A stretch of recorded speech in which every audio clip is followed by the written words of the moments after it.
Hello and very good afternoon to one and all. I am Dr. Rakesh Singh Paraste, Assistant Professor of English from Swami Vivekananda Government Postgraduate College, Harda, Madhya Pradesh. Dear student, today I am going to talk about one of the most important topic, that is curriculum vitae, drafting a CV, biodata resume you can say okay. तो ये जो है आपके graduation course के second year और third year में है। मुझे पता है कि विद्यार्थी अभी जितने भी विद्यार्थी हैं जो सेकेंड ईयर में अध्ययनरत हैं, फाइनल ईयर में हैं, चाहे बीए, बीकॉम, बीएससी, बीएचएससी हो, है ना, आप लोगों की टाइम टेबल ऑलमोस्ट सभी यूनिवर्सिटी डिक्लेयर कर चुके हैं और अप्रैल के फर्स्ट वीक से आप लोगों को पेपर है। तो स्ट्रेस में आना स्वाभाविक है, लेकिन इतने भी स्ट्रेस में रहेंगे तो आपको बहुत प्रॉब्लम होगी। इसलिए माइंड को कूल रखिएगा, तैयारी प्रॉपर वे से करिएगा। सिर्फ हार्ड वर्क ही नहीं, स्मार्ट वर्क करिए। स्मार्ट वर्क के प्रॉपर तरीके क्या होते हैं कि आपको कौन सा यूनिट में ध्यान देना है और किस यूनिट में कम ध्यान देना है, ये मैं बताया। ध्यान तो सभी यूनिट में देना है, लेकिन किस यूनिट को पढ़ने से हमको तुरंत नंबर आएंगे वो सबसे इंपॉर्टेंट है। तो आज के ये वीडियो आपको 6 नंबर दिलाएगा। हाँ, याद रखिए कितने मार्क्स, 6 मार्क्स दिलाएगा, क्योंकि मैं आज चर्चा करने जा रहा हूँ यूनिट 5 की। ठीक है, सेकेंड ईयर और फाइनल ईयर में जो यूनिट 5 है वो ड्राफ्टिंग सीवी के बारे में है, करिकुलम वेटी के बारे में है। तो ये करिकुलम वेटी जो है, यहाँ से 6 नंबर के क्वेश्चन बनता है और सिर्फ 2 ही क्वेश्चन होते हैं। अब जब 2 ही क्वेश्चन है तो 2 ही क्वेश्चन को आसानी से तैयार कर सकते हो। कैसा रहेगा? Drafting a CV with covering letter for the post of XYZ, जिसमें आप चर्चा करने जा रहा हूँ। ये बहुत ही हाई डिमांडिंग आपका ये क्वेश्चन है, जो कि बहुत से स्टूडेंट बोल रहे हैं कि सर सीवी वाला पैटर्न एक बार समझा दिए, कैसा उसमें क्वेश्चन पेपर आते हैं, कैसा बनते हैं। तो ये मैं बताता हूँ। यदि ये क्वेश्चन नहीं आएगा तो इसके अर्थों में याद कर लीजिए याद से कि व्हाइल ड्राफ्टिंग अ सीवी, कि सीवी को लिखते समय, करिकुलम वेटीज बायोडाटा को लिखते समय, ईमेल लिखते समय, ईमेल भी कह सकते हो, जो इलेक्ट्रॉनिक मेल होता है, ये लेटर राइटिंग का इसका रहता है, मतलब सीवी का। तो हमको क्या चीज़ को लिखना चाहिए, क्या नहीं लिखना चाहिए, डूज और डोंट वाले जो क्वेश्चन है उसको 101% तैयार कर लीजिए। यदि ये नहीं आता है तो उसके बाद अथवा में वो आएगा। ठीक है, तो आइए शुरुआत करते हैं। मान लीजिए कि आपके क्वेश्चन पेपर ये 6 नंबर के आता है, याद रखिएगा, जिसमें कवरिंग लेटर भी लिखना है, सीवी भी लिखना है। वीडियो थोड़ा बड़ा हो सकता है, लेकिन एक बार प्रॉपर समझेंगे पूरा 6 नंबर आपको मिल जाएगा। ठीक है, मान लीजिए कि आपके पास क्वेश्चन इस प्रकार से रहेगा कि draft CV with covering letter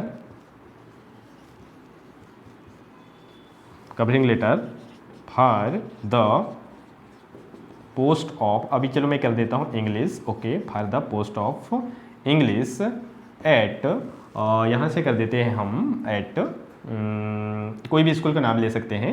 जैसे मैं यहाँ से हम सिंपल कर देते हैं कि at higher secondary school, government higher secondary कर देते हैं, okay, government higher secondary school, हम कर देते हैं कहाँ, जैसे हरदा है तो हरदा कर देते हैं, सिंपल, ओके, हरदा मध्य प्रदेश, ओके। ये आपका क्वेश्चन आया। अब ये नहीं है कि बिल्कुल सेम एज इट इज़ आपके एग्जाम में आएगा, ऐसा नहीं है। मतलब ये पूरा फॉर्मेट है।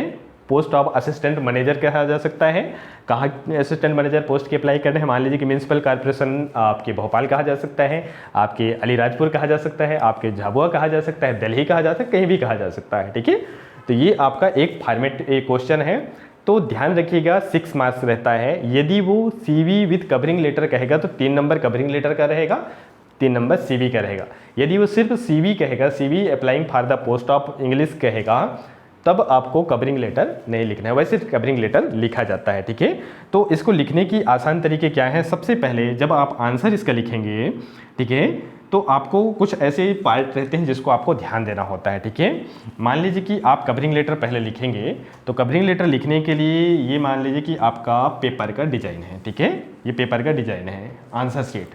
आपको क्या ध्यान देना है इसमें? सबसे पहले कवरिंग लेटर में मान लीजिए कि इस दिशा में आपका एड्रेस रहेगा।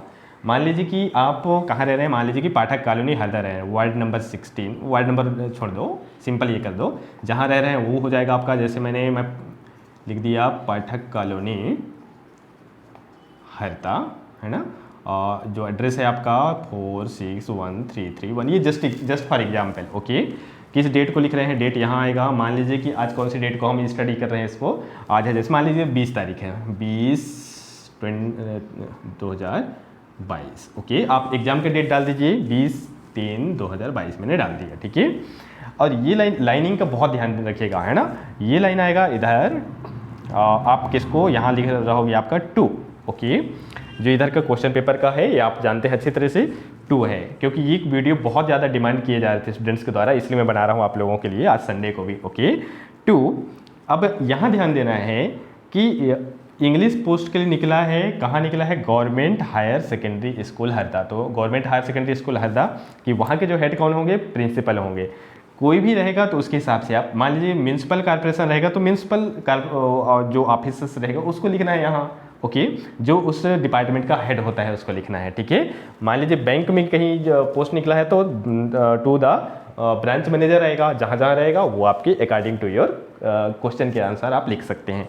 तो हम जैसे इसको लिखेंगे तो मैं सिंपल बता देता हूँ, टू जैसे प्रिंसिपल लिख देंगे हम, टू द प्रिंसिपल, इसको रटना नहीं है, to the principal, okay.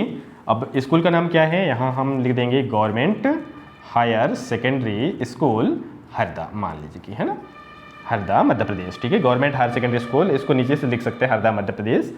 It is clear. Subject में क्या लिखेंगे आप लोग, सब्जेक्ट आपका आ जाएगा, क्या आएगा, हाँ किसके लिए है, पोस्ट ऑफ इंग्लिश के लिए। An application for the post of, an application for the post of English, okay. यदि पोस्ट ऑफ असिस्टेंट मैनेजर है तो असिस्टेंट मैनेजर लिखिए, जो भी आपका एग्जीक्यूटिव इंजीनियर है तो एग्जीक्यूटिव इंजीनियर लिखिए, जो भी पोस्ट आपके यहाँ कहेगा वो लिखेगा। यहाँ तक क्लियर हुई, ये सब्जेक्ट हुआ। हर किसी का नंबरिंग डिवाइड होता है, पूरे 6 नंबर का रहेगा तो आधा नंबर इसका, इसके साथ 1 नंबर, एक नंबर इसका जो सॉल्यूटेशन रहेगा उसका 1 नंबर, ऐसे डिवाइड होता है। Main content of the letter उसका रहेगा, ठीक है। लेकिन जब CV भी कहेगा, कवरिंग लेटर भी कहेगा तो दोनों का 3-3 नंबर होता है, उसी का और आधा आधा हो जाता है, ठीक है। मान लीजिए कि इसको लिख रहे हैं तो आप यहाँ सर मैडम लिख सकते हैं डायरेक्ट, सर, ये कि मैडम, सर मैडम, है ना। रिस्पेक्टेड सर मैडम भी लिख सकते हैं, लेकिन आजकल फॉर्मल में डायरेक्ट सर मैडम भी है, सिंपल ये भी चलेगा, ठीक है। यदि चाहें तो आप डियर सर डियर मैडम लिख सकते हैं, रिस्पेक्टेड सर रिस्पेक्टेड मैडम लिख सकते हैं। ये आपका सोल्यूटेशन कहलाता है, जो कि आधे नंबर का होता है। इसके बाद यहाँ ध्यान रखिए, अभी हम कवरिंग लेटर बना रहे हैं, CV नहीं, इसके जस्ट नेक्स्ट पेज में आपका CV होगा। पहले पेज में कवरिंग लेटर जो कवर करेगा और नेक्स्ट पेज में आपका CV होगा। ये 3 पैराग्राफ में डिवाइड रहेगा, याद रखिएगा। इसका जो पहला पैराग्राफ होगा, ये मैं थोड़ा सा इसको ऊपर ले चलता हूँ कंटेंट को, तो आप देख सकते हैं, थोड़ा सा इसको ऊपर कर देता हूँ मैं, ठीक है। इसी क्वेश्चन को मैं ऊपर कर देता हूँ तो वो आपको प्रॉपर समझ में आ जाएगा, ओके। जैसे मैंने लिखा था यहाँ पाठक कॉलोनी, ओके, ये लिखा मैंने, हरदा हुआ, और जो भी एड्रेस यहाँ ये रहेगा, आपका डेट रहेगा मान लीजिए कि 20/3/2022, ओके। इसकी जस्ट ये वाले लाइन में आएगा आपका 2, किसको लिख रहे हैं हम, प्रिंसिपल को। मान लीजिए कि यहाँ 2 द प्रिंसिपल हुआ, कहाँ, government higher secondary school, Harda है तो हरदा, भोपाल है तो भोपाल, झाबुआ है तो झाबुआ, ओके, दिल्ली है तो दिल्ली, ये। इसके बाद यहाँ आएगा सब्जेक्ट, अभी मैंने लिखा था an application for the post of English, okay. इसको समझ लीजिए आप लोग, जल्दी में इसे बना रहा हूँ मैं। इंग्लिश पोस्ट क्या है तो इंग्लिश, फिजिक्स है तो physics, assistant manager, executive engineer है तो एग्जीक्यूटिव इंजीनियर, जो भी पोस्ट कहेगा वो लिखेगा। इसके बाद यहाँ हम करेंगे सर मैडम, है ना, ओके। तो आप यहाँ लिख सकते हैं सर मैडम। 3 पैराग्राफ याद रखिए, मैं एग्जाम्पल बता रहा हूँ आपको, है ना। पहला पैराग्राफ रहेगा, हम लिख सकते हैं this is in response to your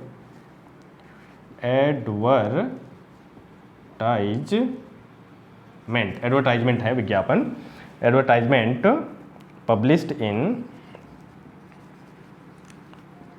in हम यह कह सकते हैं, कोई भी न्यूज़पेपर बोल सकते हैं, इन द दैनिक भास्कर कह सकते हैं यहाँ। जैसे आपने कहाँ से देखा, आपने दैनिक भास्कर में, दैनिक भास्कर ऑन किस डेट को आपने देखा, जैसे आप 20 को अप्लाई कर रहे हैं, मान लीजिए कि आपने 18 को देखा, 18/3/22 को, ओके, डेटेड ऑन इतने फुल स्टॉप, ओके।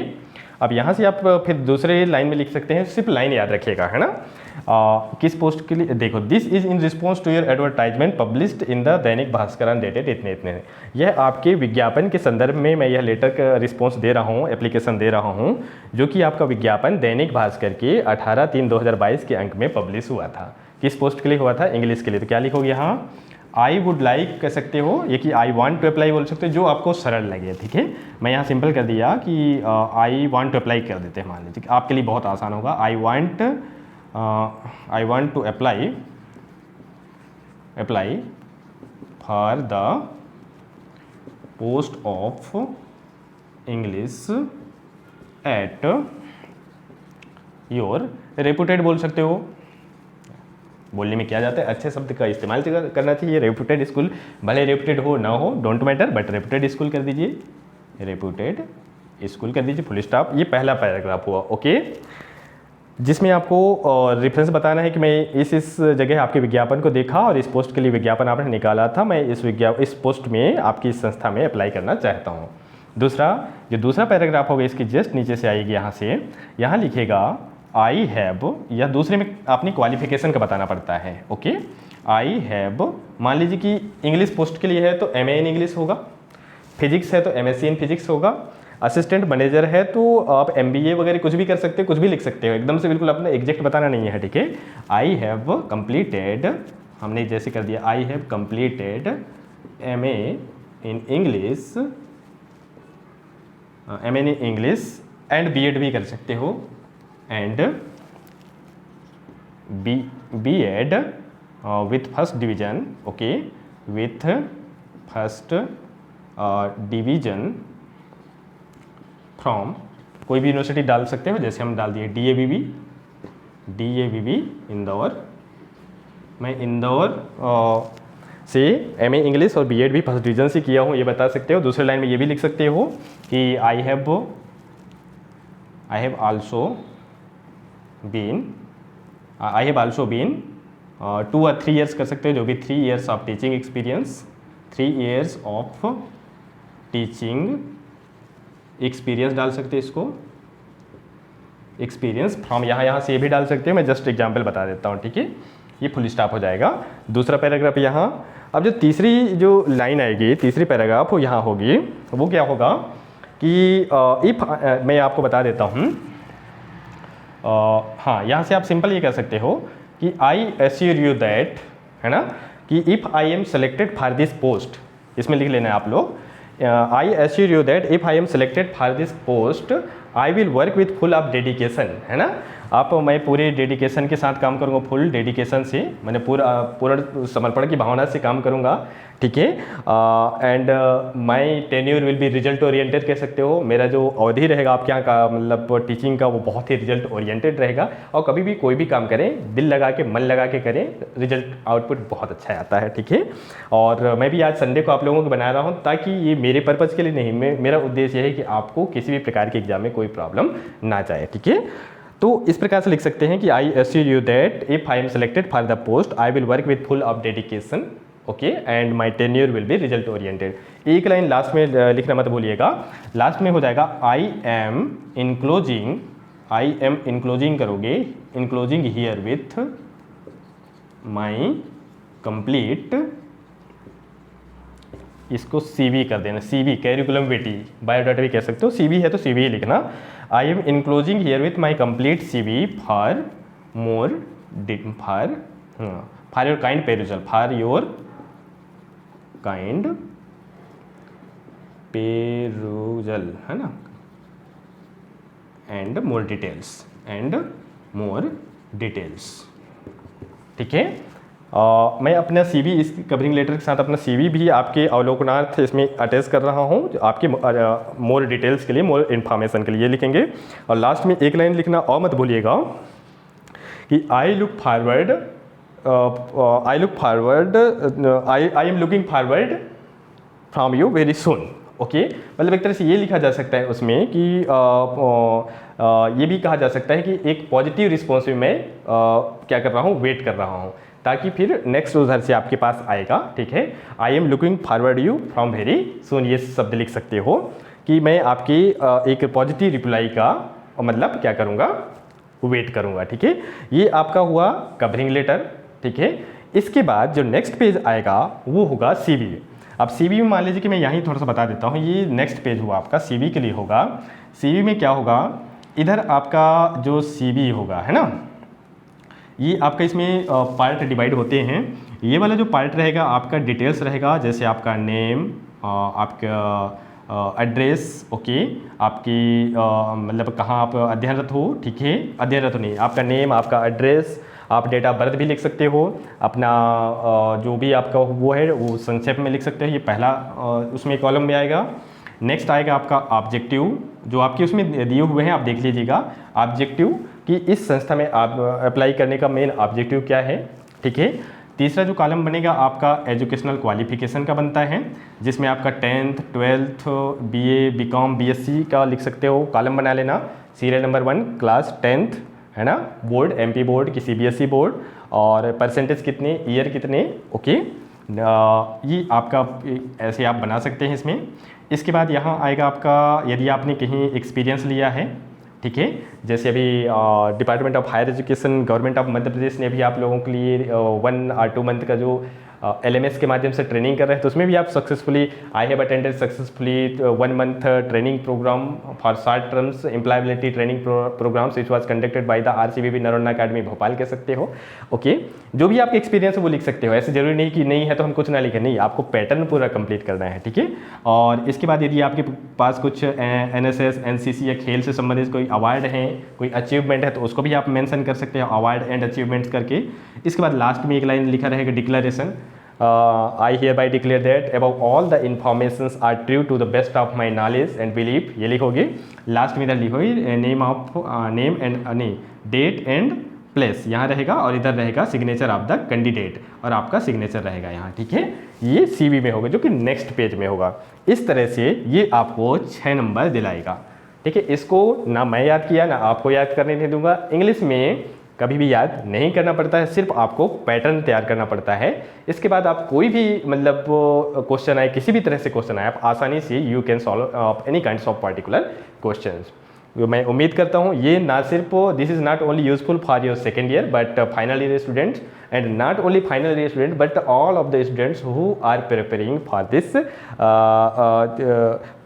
जो आपकी क्वेश्चंस पेपर हैं, CV राइटिंग है। और सबसे one of the most important thing is that ये जो आपका जो पैटर्न बना हुआ है, ये जब रियल में जब आप ग्रेजुएशन कंप्लीट करेंगे, इस सिलेबस में रखने का ही मुख्य कारण ये है कि almost you have completed your graduation course, और आफ्टर ग्रेजुएशन कोर्स कोई भी स्टूडेंट जो है एलिजिबल हो जाता है किसी भी प्रकार की जॉब की अप्लाई करने के लिए, चाहे वो IAS की जॉब हो, चाहे MPPSC की जॉब हो, कोई भी किसी भी प्रकार की जॉब हो, उसको अप्लाई करने के लिए वो एलिजिबल हो जाता है। इसलिए आपको पूरी तरह से इसमें ट्रेंड किया जाता है। तो इसको आप अपने एक्चुअल वाला जब आप लिखेंगे अपने लाइफ में कवरिंग लेटर और आपका CV, तो यह जो है आपकी जॉब का पहला सबसे इम्पॉर्टेंट आपका इम्प्रेशन होता है, इसी से आपके जॉब के द्वार खुल जाते हैं। तो उम्मीद करता हूँ ये बहुत ही आपको बेनिफिशियल होगा। इसको अधिक से अधिक स्टूडेंट्स के बीच में शेयर कीजिएगा और मेरे चैनल को सब्सक्राइब कीजिएगा, ताकि मैं और अधिक से अधिक आप लोगों की वीडियो बनाता रहूँगा। और उम्मीद करता हूँ ये 6 नंबर आपके हाथ से कभी